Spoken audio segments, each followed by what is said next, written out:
கர்த்தருடைய பரிசுத்த நாமத்திற்கு மகிமை உண்டாவதாக. தேவனாகிய கர்த்தர் ஆதாமுக்கும் அவன் மனைவிக்கும் தோல் உடைகளை உண்டாக்கி அவர்களுக்கு உடுத்தினார். நாம் கடந்த செய்தியிலே பார்த்தோம் அல்லவா? ஆதியாகமம் 3ஆம் அதிகாரத்தில் 20வது வசனத்திலே பார்த்தோம். இந்த நாளிலே 20-21 இந்த நாளில் 22ஆம் வசனத்திலிருந்து 24ஆம் வசனம் வரைக்கும் அதில் நமக்கு என்ன சொல்லப்பட்டிருக்கிறது? எல்லாவற்றையும் ஒரு மனிதனால் விளக்கி சொல்லிவிட முடியாது. ஏனென்றால் வேதம் என்பது, இதை பிரசங்கிப்பது ஒரு மகிமையான ஒரு கட்டடத்தை, ஒரு பெரிய அரண்மனையை அலங்கரிப்பது போல. ஆகவே அதில் பல நபர்கள் அதில் வேலை பார்த்து அதை அவர்கள் பல வகைகளில் அதை வர்ணிக்கிறார்கள். அதுபோல கர்த்தர் புதிய ஏற்பாட்டில் பார்க்கிற பொழுது ஒருவனுக்கு பிரசங்கிக்கிற வரம், ஒருவனுக்கு பாட்டு படிக்கக்கூடிய வரம், ஜெபிக்கிற வரம், குணமாக்குகிற வரம், பாசைகளை வியாக்கியானம் செய்கிற வரம், தீர்க்க தரிசன வரம், இப்படி என்று பல வகைகளிலே நமக்கு அதை பகிர்ந்து கொடுத்திருக்கிறார். இந்த நாளிலே நாம் சிந்திக்கும்படியாக நான் உங்களுக்கு சொல்வது எல்லாம் இதை இப்படி சொல்லியிருக்கலாமே, அப்படி பிரசங்கிக்கலாமே என்று சொல்லுகிறவர்கள் இருப்பார்கள். அது நீங்கள் செபிக்கின்ற பொழுது ஏற்ற நேரத்தில் அப்படிப்பட்ட வசனங்கள் உங்களுக்கு கிடைக்கத்தான் செய்யும். ஆகவே பின்பு தேவனாகிய கர்த்தர், இதோ மனுஷன் நன்மை தீமை அறியத்தக்கவனாய் நம்மில் ஒருவரைப் போல ஆனான். இப்பொழுதும் அவன் தன் கையை நீட்டி ஜீவவிருட்சத்தின் கனியை பறித்து புசித்து என்றென்றைக்கும் உயிரோடு இராதபடிக்கு செய்ய வேண்டும் என்று அவன் எடுக்கப்பட்ட மண்ணை பண்படுத்த தேவனாகிய கர்த்தர் அவனை ஏதேன் தோட்டத்திலிருந்து அனுப்பிவிட்டார். 24 சொல்கிறது, அவர் மனுஷனை துரத்திவிட்ட பின்பு ஜீவ விருட்சத்துக்கு போகும் வழியை காவல் செய்ய ஏதேன் தோட்டத்து கிழக்கே கேர்வின்களையும் வீசிக்கொண்டிருக்கிற சுடரொளி பட்டத்தையும் வைத்தார்.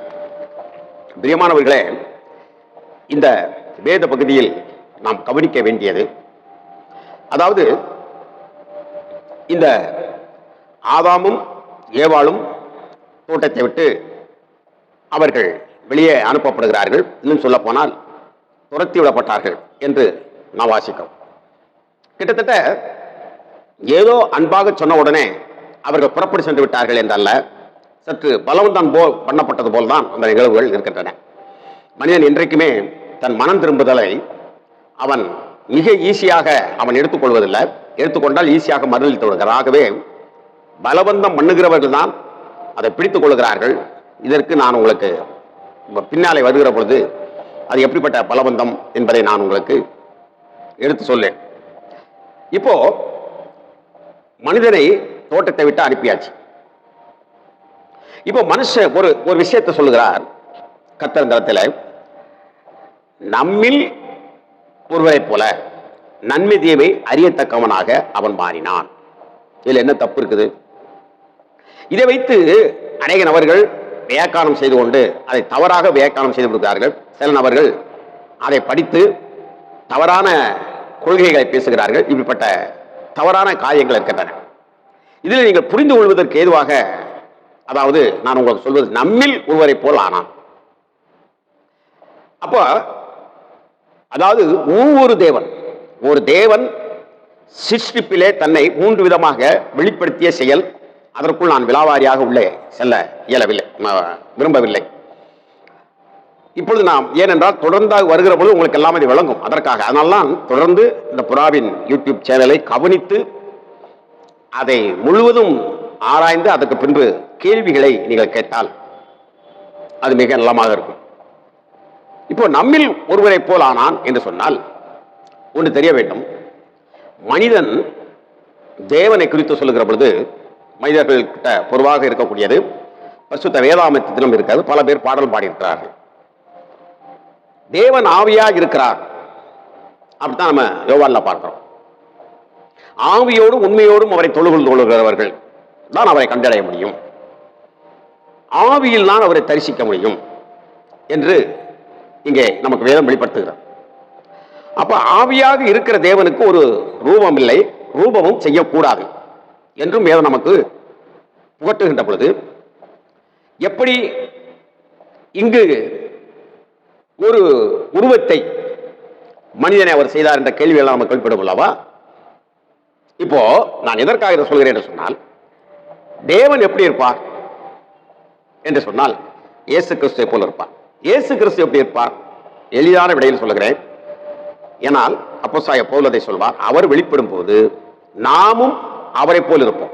இதுதான் நமக்கு வெளிப்படுத்தப்பட்டிருக்கும். ஆகவேதான் இதை நான் ஆரம்பிக்கின்ற முன்னுரையிலே சொன்னேன், நீங்கள் எந்த ஒரு சூழ்நிலையிலும் எழுப்பட்டதுக்கு மிஞ்சி எண்ணி தோற்றுவிடக்கூடாது. பைபிளை நீங்க அப்படி மிஞ்சி உங்களுக்கு எப்பொழுது புரியவில்லையா, அதை ஏற்ற நாட்களிலே புரியும். ஒரு பொருள் ஸ்லாப் மேலே இருந்து கொண்டிருக்கும். நம்முடைய குழந்தைகள் சொல்வார்கள், இதை அப்பா இன்னும் எனக்கு எடுத்தரவில்லையே என்றால், ஒரு நாள் நாம் எடுத்துக்கொள்ளலாம், அல்லது ஏற்ற நேரத்தில் அதை தகப்பனார் எடுத்துக்கொள்வார். ஆகவே இப்பொழுது அவர் கொடுத்திருக்கக்கூடிய பொருளை நாம் உண்போம், நாம் புசிப்போம், அதற்கு கீழ்ப்படிந்திருப்போம் என்கின்ற எண்ணம் ஒரு குழந்தைக்கு வருகின்ற போதுதான் அந்த குழந்தை விளையும் பயிர் முளையிலே தெரியும் என்பார்கள். அதனுடைய கீழ்ப்படிதல், அதனுடைய ஞானம், அது பெற்றோருடைய சொல் கேட்கின்ற அந்த காரியங்கள்லாம் அந்த ஆரம்பத்திலே தெரிய ஆரம்பிக்கும். ஆகினால்தான் ஆண்டவராகிய தேவன் மோசையின் மூலமாக ஒரு அமைப்பை தெரிந்து கொள்கிற பொழுது தெளிவாக சொல்வார். அதாவது, உன் தாயும் தகப்பனையும் கணம் பண்ணுவார். எதற்காக என்றால், இந்த பூமியிலே நீ நீடித்த நாட்களாய் சுகமாக, சந்தோஷமாக, மகிழ்ச்சியாக வாழ்வதற்கு உன் தாயும் தகப்பனையும் கணம் பண்ணு. நீ எந்த தாய் தகப்பன் வழியாக வந்திருக்கிறாயோ அந்த தாய் தகப்பன் வழியாக வர வேண்டும் என்றுதான் தேவனுடைய சித்தம். அநேக நபர்கள் சொல்வார்கள், நான் மட்டும் வேறொரு செல்வாக்கான குடும்பத்தில் பிறந்திருந்தால் இன்றைக்கு நான் எப்படியோ இருப்பேன் என்று சொல்லுகிற சில காட்சிகள்லாம் பார்க்கிறோம். நீ எப்படி இருப்பாய் என்பது இங்க பெரிதல்ல, நீ எப்படி இருக்க வேண்டும் என்பது தேவனுக்கு தெரியும். ஆகினால்தான் இந்த குடும்பத்தில் பிறந்தால்தான் அது சரி என்று என்னை அனுப்பியிருக்கிறார் என்பதை நீ சிந்திக்க வேண்டும். ஆகவே இந்த இடத்தில் நாம் யோசித்து பார்க்கிற பொழுது, நம்மில் ஒருவரை போல அப்படின்னா அது நல்லது தானே. இந்த இடத்துல அவனுமே என்ன சொல்றான், நீங்கள் தேவர்களை போல் இருப்பீர்கள். மாலை குளிர்ச்சியான நேரத்தில் வர்றாரு இல்லையா, அவர் மாதிரியே இருப்பிய அப்படிங்கிற ஒரு ஆசையத்தான் இந்த ஏவாளுக்கு உண்டு நம்ம பார்க்கிறோம்.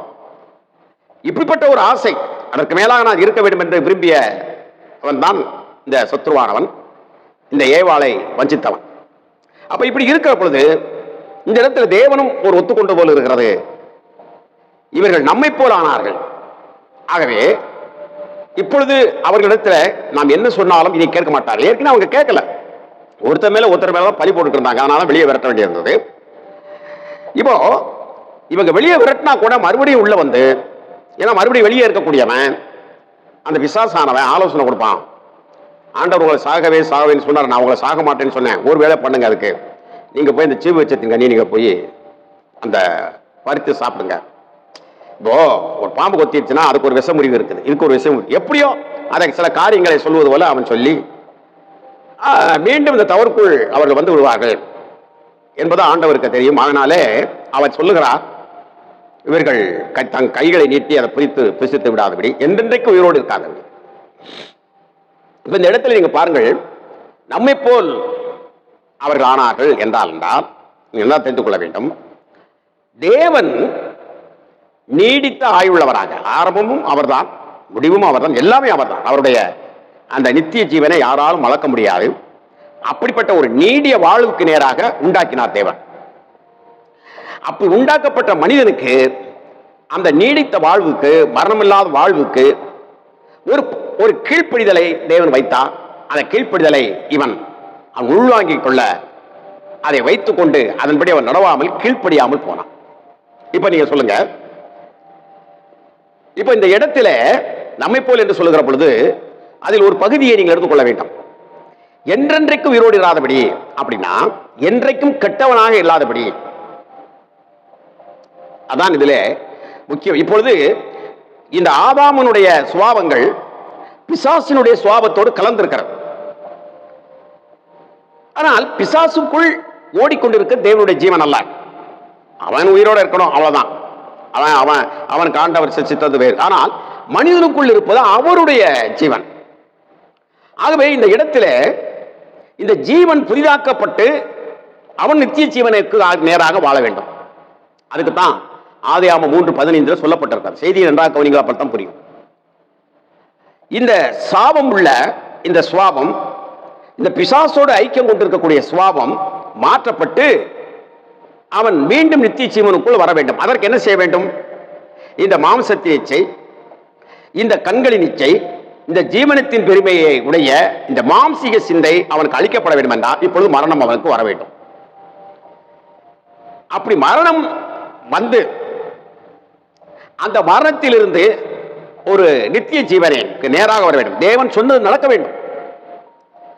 நீ இதுக்கு கீழ்ப்படியவில்லை என்றால் சாவையே சாவாய், இல்லை என்றால் அந்த வார்த்தையினுடைய மதிப்பில்லாமல் போய்விடும்.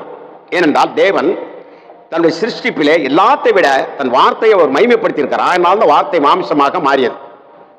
அதை மனதில் வைத்துக் கொள்ள வேண்டும். எவ்வளவேனும் பொய்யுரையாத தெய்வமாக அந்த வார்த்தை வெளிப்பட்டதை நாம் பார்க்கிறோம். அப்ப இந்த இடத்துல அந்த வார்த்தையின்படி அவன் மறிக்க வேண்டியதாக இருக்கிறான். ஏனென்றால் அவன் கீழ்ப்படியவில்லை.